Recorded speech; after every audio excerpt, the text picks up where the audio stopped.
look at it, bro. I won't look at it, bro. Oh, it shoots out like a little parachute. Yeah, this is great. Hours of entertainment. Ladies and gentlemen, boys and girls, what time is it? This is slapper time? Let's slap a number on this mother falcon. Episode 349. Yes. 349.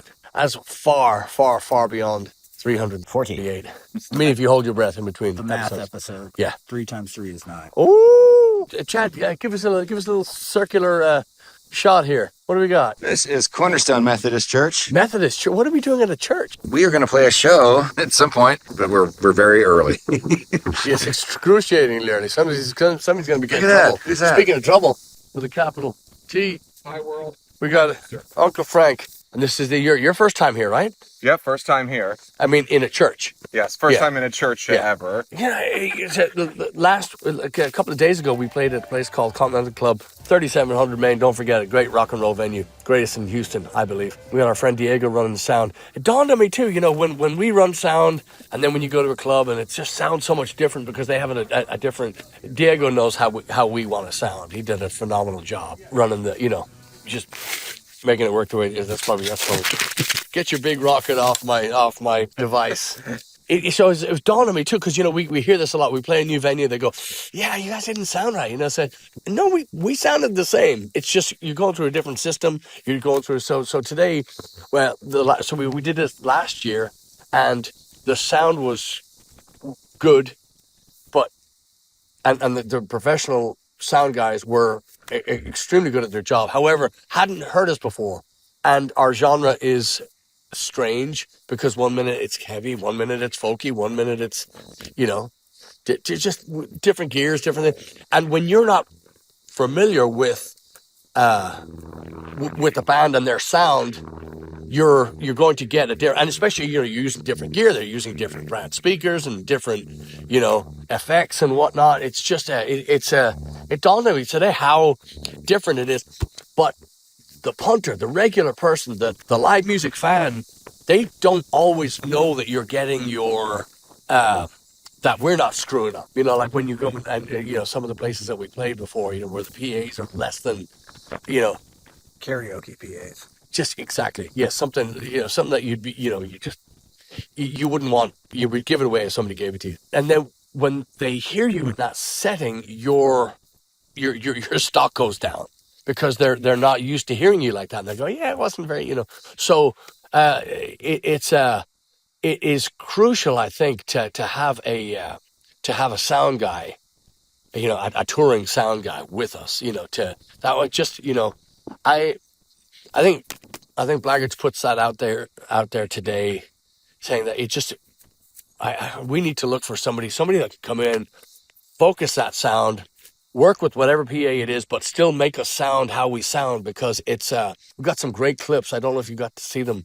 We've got some great clips. Maybe we'll show some here. We've got some great clips from the Continental Club, great clips from yesterday at the Turboville. We got we'll have some for today. But when your product is delivered as you intended, it makes all the fucking difference. It's just all the, and you play better. Yesterday was, I didn't get a chance to listen to the recordings, but the performance yesterday was so laid back, so well executed, because it's our own gear, it's our own sound. We took our time, we sound checked, we got our, and it made all the difference. And I just think,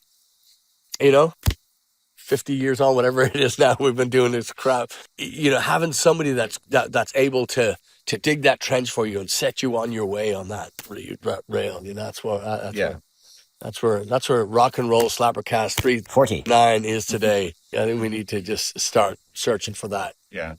Well, as we've said before, many, many times here on Episode 349, SlapperCast. Correct. What we're trying to play is not always what you're hearing, is because it's not hitting that, they haven't got it mixed right, or they haven't. But the room changes when you get more people in there playing outside yesterday and today, and it's going to be a much different setting than it is going to be on Friday at the Continental Club, or when you're running sound inside at O'Bannon's. O'Bannon's, we need to be 10 times louder than we usually would, because it's the crowd goes nuts first song until 2 a.m. It's, you just get pummeled from every direction. And a good sound guy is that ticket to elevate you over. Yeah. Because you don't need to crucify people with sound, with volume. You need to. Every room and every situation is a completely different soundscape, to sound design, sound delivery. Correct me if I'm wrong here. I'm wrong.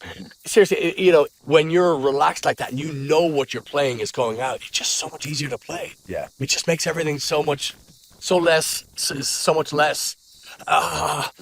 Versus, just everything was just the banter, the flow of the show, playing in direct sunlight.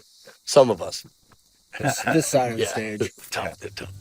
Direct sunlight you're out there for 4 or 5 hours and it's hot and it's, but still able to throw down like that. It's just, so to me, it takes the work out of it. It takes the heavy lifting out of it when you're. Yeah. Ryan says, I noticed Chad migrated over to the tree. Yeah. I didn't even realize I was doing it till later. I was like, oh, that's probably why I keep. Yeah. You're smart. I had to put my hat on the second. Yeah. I go, man, I'm going to be I was migrating towards those trees as well a little bit yesterday as well. Granted, it's a little harder for me because I have to. My fingers have to get twice as frisky with the keyboard. Right. I have to be a little theatric with it too, under the leg. It was a little more subtle with me. Yeah, He right. just wanted to lift his leg. I know. That's why I went to the tree. Yeah. Then we got thrown out for you leaving your scent. Yes, it's just the performance aspect of the last 3 shows.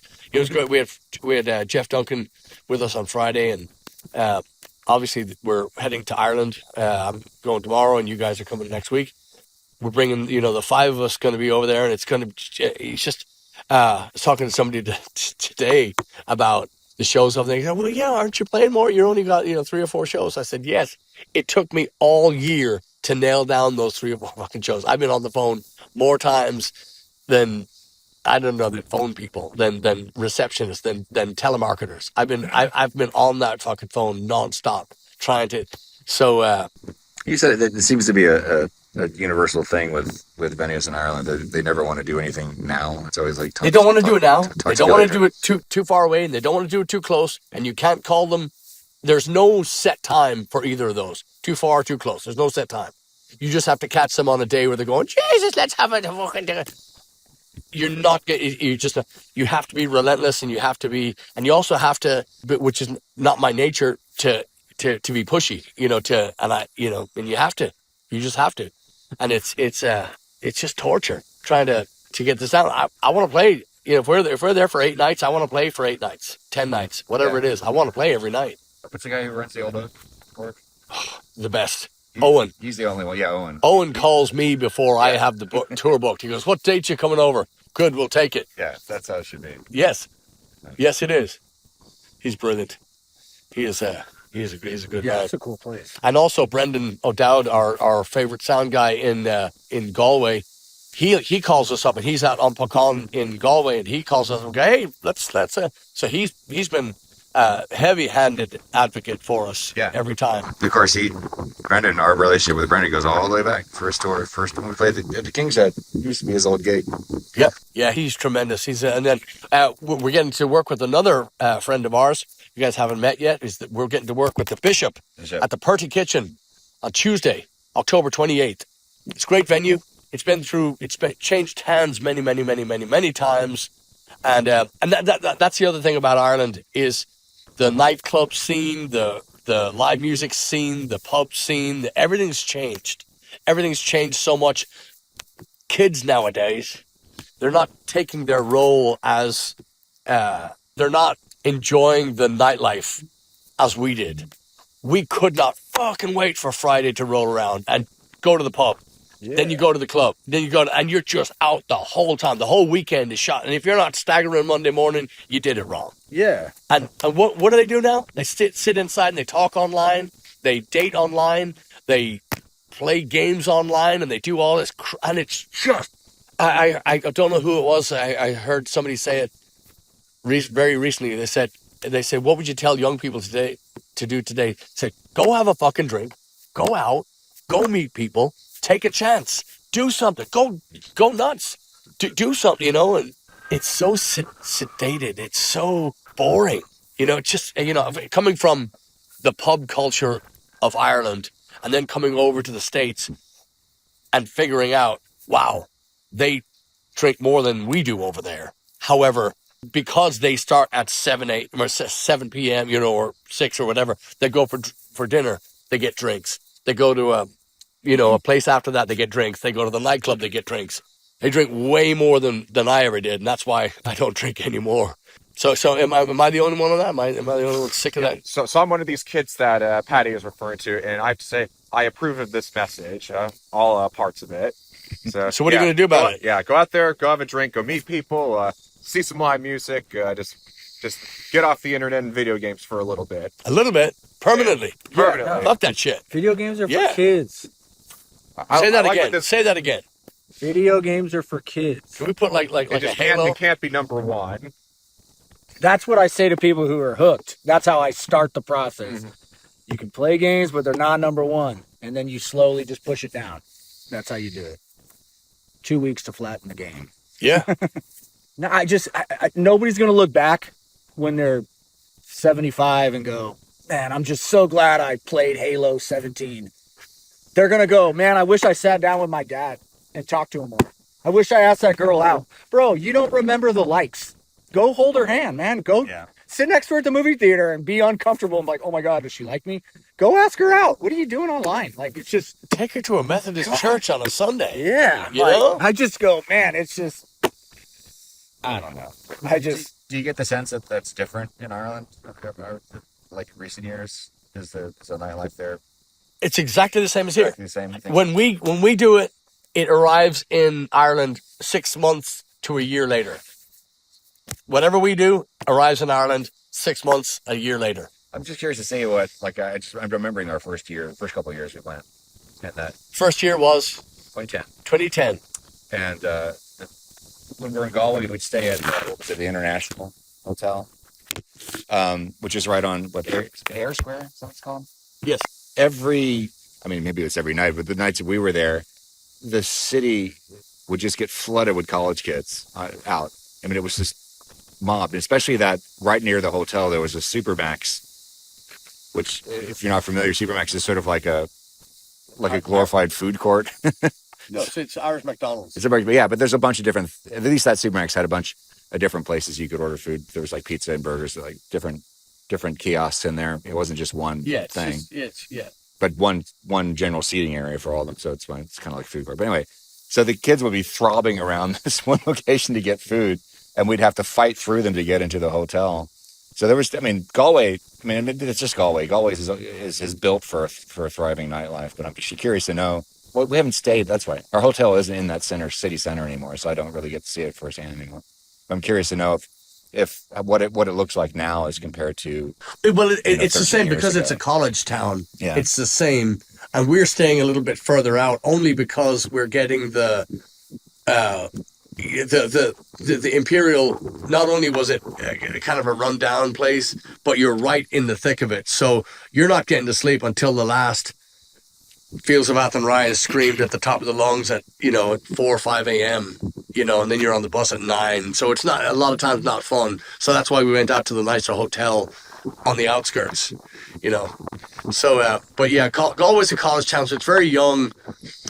But my favorites would be and again on Puckon, because Brendan O'Dowd runs sound for us.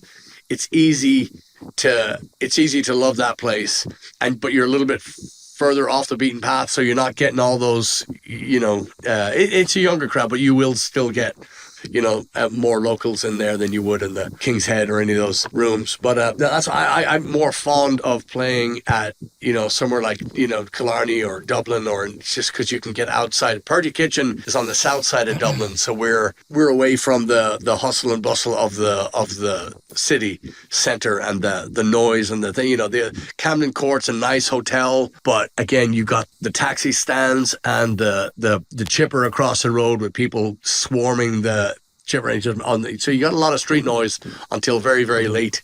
And if you're a light sleeper and you're looking forward to a good night's sleep, that's not the place. So we're going out to Killiney, my old stomping grounds, and we're gonna So I'm really excited about this trip, and it's going to be very, very fun having Frisky Frank and it's going to be Frisky Frank's first time in Ireland in general as well. That's correct. That's correct. And we got young Duncan coming with us as well, and his parents are coming to make sure that he stays off the powder. You know, not the kids say. Yeah. The powder. Give me a thing back. Can't see it. Yeah, that's the point. So when we get back, we're going right back to O'Bannon's. So we gotta get rest over there. You gotta. If you're going to talk about 10 Irish chicks, you gotta just make it 9. You gotta get a little bit of rest. That's your parents are coming too, right? Got to compromise a little bit for Mom and Dad are welfare coming of the band. Yeah, my parents are coming too.